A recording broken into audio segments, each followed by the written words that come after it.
No semestre passado do Tiago era um e-mail, e normalmente a gente não fica relendo um e-mail diversas vezes porque esse gênero não é dado à releitura. E por que eu estou dizendo que talvez essa seja a primeira pergunta que vocês devam fazer sobre um texto? Ou seja, o que é isso que eu tenho na minha frente? Que gênero é esse do ponto de vista textual, se estivermos falando de um documento predominantemente textual? Não tenham dúvidas, acreditem, para mim essa é a primeira coisa que vocês devem fazer ao se deparar com o texto. Pensar que gênero é esse. Ou seja, se trata de uma carta, se trata de uma poesia, para falarmos exclusivamente dos gêneros textuais. Se trata de uma mensagem de e-mail que eu recebi de alguém. E se vocês estiverem lendo um texto de um curso de graduação, vocês podem pensar, é um texto acadêmico, mas ainda assim eu convido vocês a fazerem essa pergunta de forma mais profunda e continuarem perguntando, mas de que gênero? Ou seja, e vocês já devem começar a imaginar esses PDFs e textos copiados chegando até a frente de vocês. Vocês estão lendo um livro? Vocês estão lendo um livro completo? Vocês estão lendo um capítulo de um livro?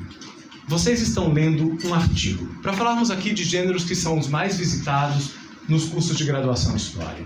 E a primeira resposta que vocês devem dar a essa pergunta ela é extremamente importante para iniciar o processo de leitura.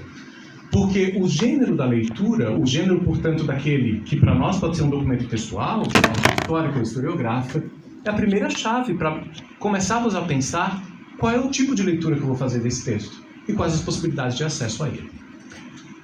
Façamos, portanto, uma oposição entre um livro e um capítulo de um livro. A diferença entre esses dois textos, e, portanto, esses dois gêneros, um capítulo apenas de um livro ou de um livro inteiro, já nos aponta para alguns limites de interpretação do próprio texto e, portanto, de possibilidades da leitura. Se eu estou falando de um livro, certamente toda a ideia pensada por aquele autor ou aquela autora tem que estar veiculada no texto que eu vou ler. E, portanto, toda a ideia, toda a tese, todo o caminho está naquele espaço de páginas que foi me dada a leitura. Se eu estou lendo um capítulo de um livro, e um capítulo de livro é um fragmento de uma obra maior, eu tenho que começar a pensar esse texto como um fragmento. E, portanto, pode ser que aquilo que eu busque naquele texto não esteja naquele fragmento que me foi dada a leitura. Ora, isso se aplica não apenas aos gêneros de ordem historiográfica e, portanto, aqueles mais frequentemente visitados por vocês. Vocês podem começar a fazer essa analogia no atual momento da carreira de vocês, como historiadores em formação, que isso também se aplica a qualquer tipo de vestígio documental. E, portanto, vocês têm que começar que tipo de gênero é esse tipo de documento. Se trata de um mural com inscrições, se trata de um vestígio de poesia, se trata, evidentemente, de um trecho não completo porque foi carcomido pelas traças, de uma correspondência particular, se trata de um documento oficial e, portanto, chancelado por alguém e assim por diante, está completo, está incompleto. E eu espero que essas primeiras colocações que eu tenho começado a fazer aqui tenho começado a apresentar as possibilidades diversas de leituras para vocês, porque essas possibilidades de leitura respondem, inclusive, à natureza textual e ao gênero, evidentemente, daquilo que estamos lendo. Se estamos lendo um artigo acadêmico publicado num periódico, e evidentemente vocês já sabem do que eu estou falando aqui, deve estar, evidentemente, na bibliografia de uma parte do curso de vocês, também nesse gênero se espera do autor e da autora que ali se desenvolva uma ideia por completo. Então, vocês já podem partir do princípio de que esse gênero textual também é dado à completude. Então, tenham em mente, por favor, e eu disse para os meus alunos de graduação que estão presentes aqui na aula de hoje, que esse encontro também seria uma aula, e uma aula também de expectativas do que vocês podem encontrar nos próximos dias no curso, de que a primeira coisa que vocês têm que se perguntar e responder, evidentemente, quando estou lendo o texto, é que gênero é esse? Tá? Isso ajuda demais numa leitura. Não fiquem primeiro perguntando que tipos de subgêneros de poesia, não é exatamente isso, mas evidentemente cada gênero textual tem um tipo de propósito e responde o segundo ponto que eu vou colocar aqui na aula de hoje, a uma pergunta. Olha, eu recomendo que o segundo passo que vocês deem ao enfrentar a leitura de um texto seja o seguinte: se perguntem a que pergunta esse texto é uma resposta. Todo bom texto tem que ser uma resposta a uma pergunta. Tem que ser uma resposta a uma pergunta. Essa pergunta pode aparecer de forma mais ou menos clara, mais ou menos explicitada, e ela certamente deve vir num bom texto, se esse gênero textual for completo. E, portanto, você pode estar lendo ainda um excerto, você pode estar lendo um pedaço, um capítulo, no qual a pergunta principal daquele texto não esteja lá, mas isso é um fragmento. Mas se o texto que vocês estiverem lendo for completo, necessariamente ele tem que colocar uma pergunta para a qual ele é uma resposta. Evidentemente, eu estou fazendo aqui as minhas escolhas e comecei a dizer que eu estou falando de textos bons, porque há textos ruins, que apenas descrevem um exemplo. E por isso que eu disse que a atividade de leitura, feita pelos alunos e pelas alunas naquela tarde, por mais que tivesse sido competente, ela era incompleta, porque se limitou a descrever um exemplo. Está ficando claro para vocês até aqui? Tá? Então, procurem identificar a pergunta para a qual o texto é uma resposta. Se essa pergunta vem seguida de um ponto de interrogação ou não, isso é uma escolha narrativa. Mas ela necessariamente tem que ser feita. Então, quando eu faço seminários aqui no programa de pós-graduação em História com alunos que estão construindo teses, por exemplo, eu sempre peço, nos primeiros encontros, para que eles formulem a pergunta para a qual o texto deles pretende ser uma resposta. E eu digo, nesse momento do nosso encontro, eu gostaria que necessariamente vocês formulassem a pergunta com um ponto de interrogação, porque esse sinal de pontuação nos faz identificar uma pergunta de forma mais evidente. Se depois na tese de vocês vão querer colocar essa pergunta de outra forma, isso é uma estratégia narrativa. Mas de todo modo, uma pergunta tem que ser colocada. Então, aquele texto que descrevia o lever do roi, o levantar do rei, o despertar do rei, ele respondia a que pergunta, portanto? Porque eu não posso ficar limitado exclusivamente a um exemplo. Pode existir textos que descrevem um exemplo, claro, eu brinco com os alunos, eu digo, inclusive nos alunos de doutorado, quando começam a ficar muito presos às fontes, eu digo, o que vocês estão fazendo? Uma edição crítica dessa fonte? Porque isso é um gênero textual extremamente relevante para a formação de um historiador e de uma historiadora, é quando você tem uma edição crítica de uma fonte. Então você descreve, coloca nota, fica extremamente colado à fonte, mas isso não apresenta um ato completo de leitura.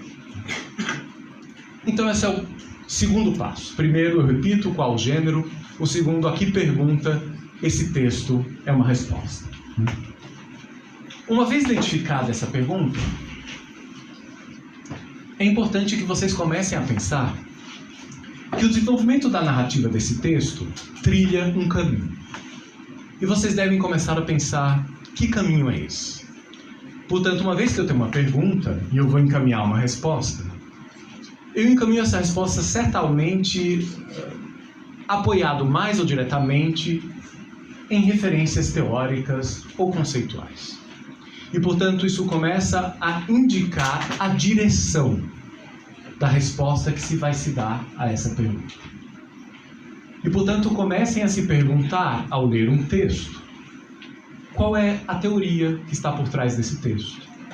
Qual é o conceito de que o autor ou a autora se valeu para encaminhar uma resposta a essa pergunta? No caso do texto em questão, tinha um conceito extremamente fundamental que o autor desenvolve para responder essa pergunta. Não vou desenvolver aqui o exemplo, porque eu não quero ficar o exemplo, mas vou dar um exemplo de um conceito. Nesse caso, era um conceito de figuração social. Um conceito formulado por esse autor para responder uma pergunta que não foi explicitada na leitura daquele texto, porque se contentou a descrever um exemplo. Mas o tipo de conceito de que os autores se valem para responder uma pergunta já é parte dessa resposta. E, portanto, também é importante, ao ler um texto de graduação, aqui dado na formação de vocês, que vocês identifiquem, portanto, não só o gênero, não só a pergunta, mas o que define o rumo e, portanto, o que traça o caminho. Uma outra coisa que eu acho importante que vocês pensem é que esses caminhos, eles não são traçados no vácuo. Ninguém está solto numa floresta que precisa ser desbravada e, portanto, existe um único caminho. Ou seja, qual é a próxima pergunta que vocês deveriam se fazer ao ler um texto? Há outros caminhos paralelos para responder a esta ou alguma pergunta semelhante? E, portanto, o que eu quero dizer com isso? Essa é a única possibilidade de resposta para esta pergunta? O que eu estou querendo dizer ao colocar a possibilidade de caminhos paralelos aqui? Estou querendo que vocês abram a cabeça de vocês nesse momento da leitura. E comecem a pensar que outras autoras, outros autores, em função de outras teorias, inclusive, podem ter dado respostas diferentes para esse mesmo tipo de problema. E, portanto, aquele caminho, quando muito bem traçado, é uma escolha dentro de outras possíveis. E, portanto, todo o conhecimento científico, e também o conhecimento científico na área de história, ele requer um diálogo com a literatura, um diálogo com outras possibilidades de resposta para aquele caminho que, evidentemente, eu procuro abarcar na minha leitura e deixar de lado para mostrar que o meu caminho é mais ou menos claro, é mais ou menos seguro. No ponto de vista da construção de uma ideia, isso se chama, num vocabulário inclusive claramente acadêmico, de estado da arte. Ou seja, quais as outras respostas possíveis? Não foi só eu que estudei a história do Japão no século XV. Não foi só eu que estudei a história da América no século XX. Mas esse caminho que eu trilhei, ele não surge no vácuo. Ele surge como uma resposta às possibilidades de respostas a essa pergunta. E, portanto, eu quero mostrar que aquele meu caminho de análise de um documento responde melhor a essa pergunta do que aqueles outros caminhos paralelos. Eu espero que as metáforas estejam começando a ficar claras para vocês aqui, para dizer que há diversas possibilidades teóricas e, eu já vou chegar nelas daqui a pouco, metodológicas de responder a uma questão. E isso é o que há de mais importante numa leitura. Vocês começarem a descarnar o texto. Eu peço aqui licença para começar a utilizar agora de metáforas do ponto de vista médico e anatômico, porque eu acho que é disso que de fato se trata. Senão a gente se deixa encantar exclusivamente pelo objeto. E uma vez em que a gente está encantado, apaixonado, apaixonada por um objeto, evidentemente o nosso senso crítico fica claramente de lado, né? Então vocês já devem ter passado por situações semelhantes, ou pessoalmente escutado falar alguém, estou muito apaixonado por essa coisa, não posso dar uma opinião desapaixonada, né? Então o meu convite é para que, frente ao texto, a gente comece a fazer essa operação clínico e anatômica, e comece a descarnar o texto, e portanto tirar essa carnadura exterior para identificar as peças que compõem a espinha dorsal desse texto. E a primeira coisa é a pergunta, a segunda é a teoria ou conceito, e, portanto, como se compõe esse caminho. E a terceira é, há outras possibilidades de caminho e, portanto, com quais outros caminhos esse caminho se encontra em diálogo e se distancia deles, ou se aproxima deles. Um outro ponto fundamental na leitura de um texto, e, portanto, eu diria que a quarta vértebra dessa coluna, diz respeito a escolhas metodológicas. Quando a gente chega nesse ponto das escolhas metodológicas, aqui elas vão se dividir, bifurcar em duas coisas. Primeiro, a metodologia da pesquisa, no caso particular da pesquisa histórica. Então, que tipo de trabalho está sendo feito?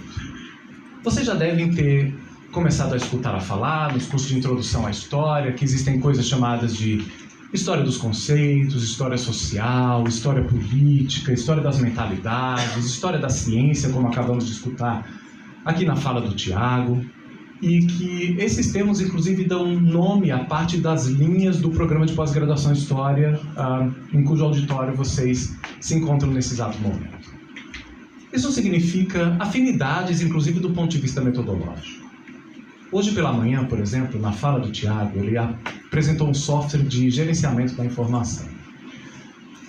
E o termo-chave, que já revela, inclusive, muito de quem o Tiago é, no momento em que ele foi dar exemplo de como se mexe com esse software de gerenciamento de informação, banco de dados, ele digitou a palavra família.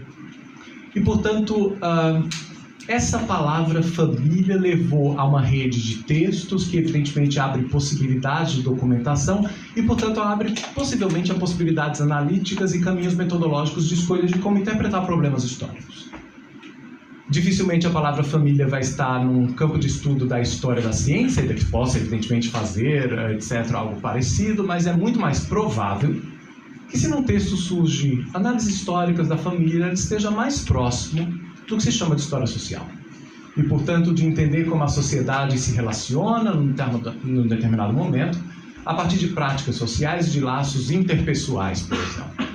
Isso vai, evidentemente, levar a um tipo de documentação muito particular daquela modalidade analítica e metodológica do estudo da história. Mas eu disse para vocês que essa questão de metodologia, e, portanto, já vai abrindo caminhos de possibilidades desse texto, sem entender, mas é um texto que tem que pegar, né? E, portanto, essa resposta a uma pergunta vai ser dada a partir de que princípios organizadores daquele texto. Um outro elemento extremamente fundamental, e é o último, mas eu ainda vou voltar à metodologia, eu disse para vocês que tem A e B na metodologia, diz respeito ao que confere o fundamento desse caminho. E, portanto, sobre que bases se assenta esse caminho. Nas ciências duras, e a analogia vai valer aqui, essa base é conhecida como empiria, né? E, portanto, qual é o meu estudo empírico? Aquela coisa que eu quero saber como o corpo reage a uma determinada medicação e, portanto, o meu estudo empírico foi com uma população de tantas pessoas que reagiram a um tal medicamento de tal e tal forma. No nosso caso, o que nós chamamos de empiria, evidentemente, é o conjunto documental que dá fundamento àquela análise, que dá fundamento à resposta para a qual aquele texto é uma pergunta. É essa a nossa empiria. São essas as nossas ferramentas de operação que precisam ser descarnadas nesse ato de leitura. E, portanto, o mais fundamental também ao ler um texto é saber com base em que se oferece uma resposta.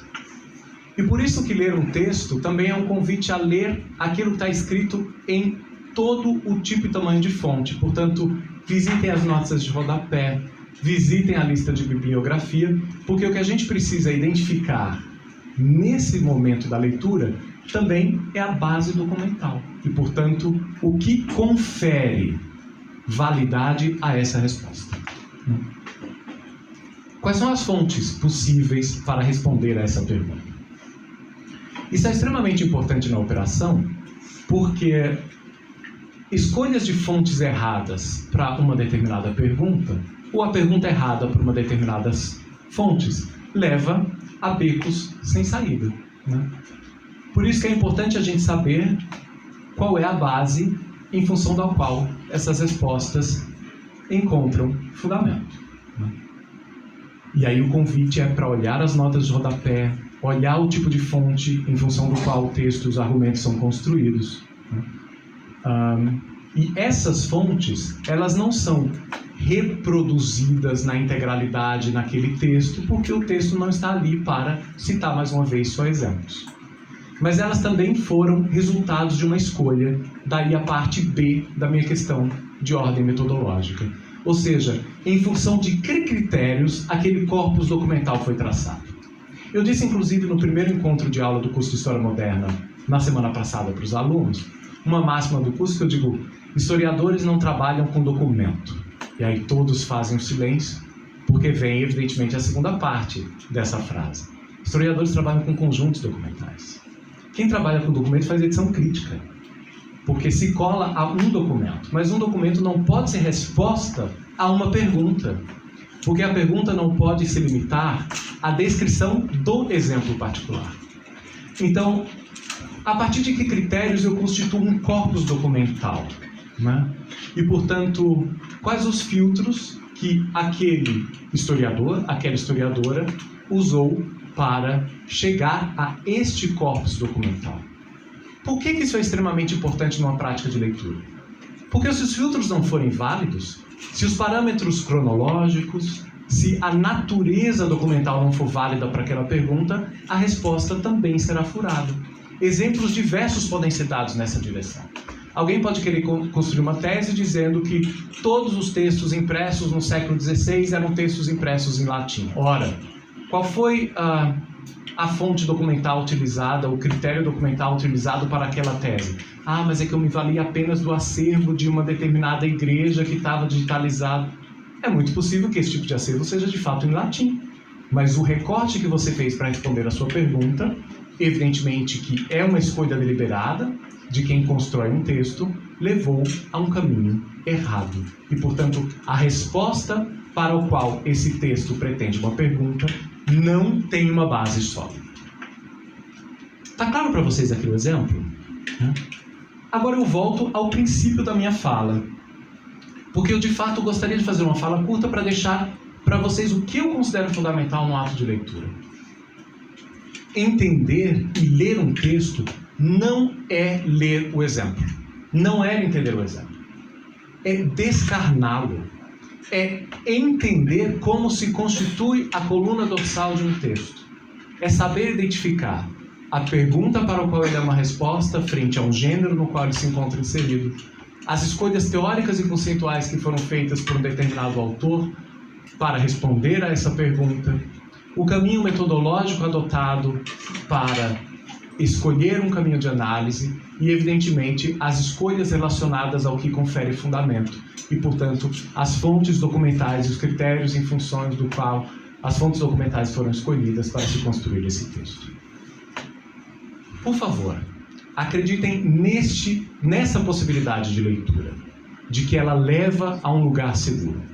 Mas há diversos outros caminhos. E por isso é que eu acho que um seminário como esse é extremamente rico, porque não tenho dúvida de que o que eu apresentei para vocês aqui foi o meu caminho. Mas como eu disse para vocês, esse não é o único caminho, porque eu não estou sozinho nessa floresta. Tá? Obrigado, gente.